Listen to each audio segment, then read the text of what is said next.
You know that I am always a glass half full person. Yep. It sometimes drives you nuts that I always want to look at. Truth. I have not felt like this. Ever? Ever in my career. Ever.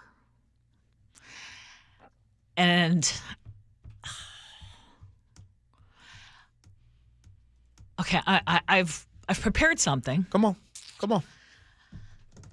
And I'm going to try to get through it. Okay. And I'm not trying to be overly dramatic, but Come on. it's you know, I've been in broadcasting for nearly 40 years. Mm-hmm. In all of that time, I have never, not once, seen this kind of direct pressure from the federal government to silence voices that they don't agree with. What just happened with Jimmy Kimmel being pulled off the air isn't just about a comedian who, frankly, I haven't watched in a long time, but him making that controversial remark. This is a test case. This is a signal. And it is having a chilling effect inside newsrooms and studios all across this country. And I'll just give you an example that's breaking my heart from right in this building. When we came in this morning, we asked a colleague to join us for a discussion about Kimmel.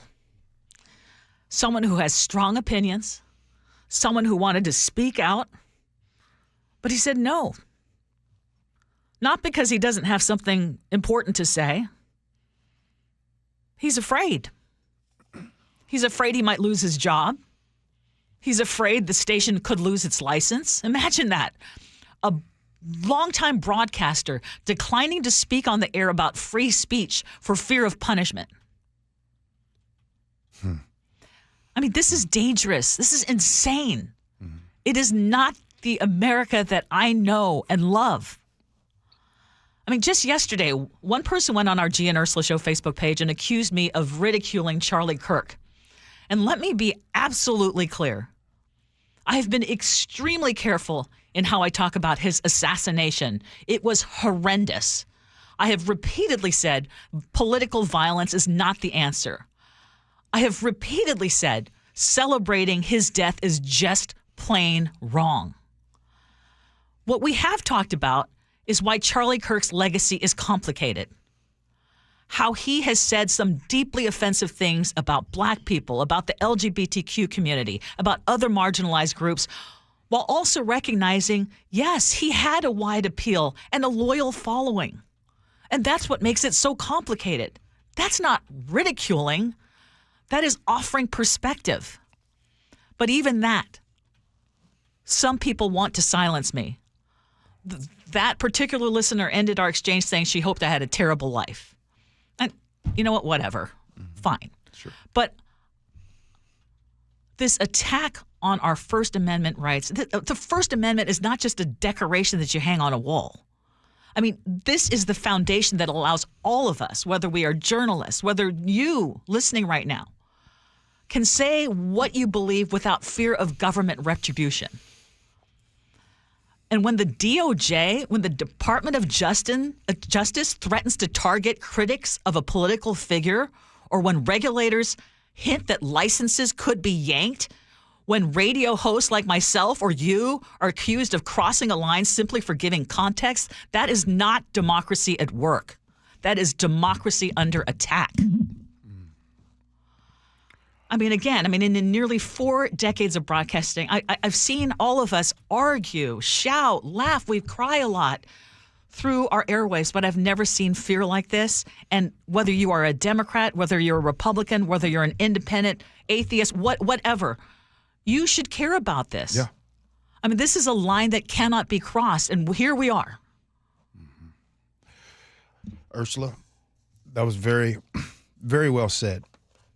While it was very well said, in listening to what you said. Oh, I'm sure there are people just going apoplectic. No, we're not talking about it. It's me and you.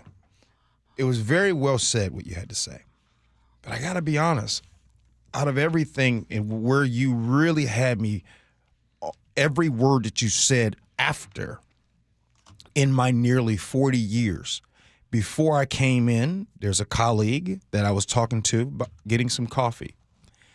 And this person has been in this game for 35 years.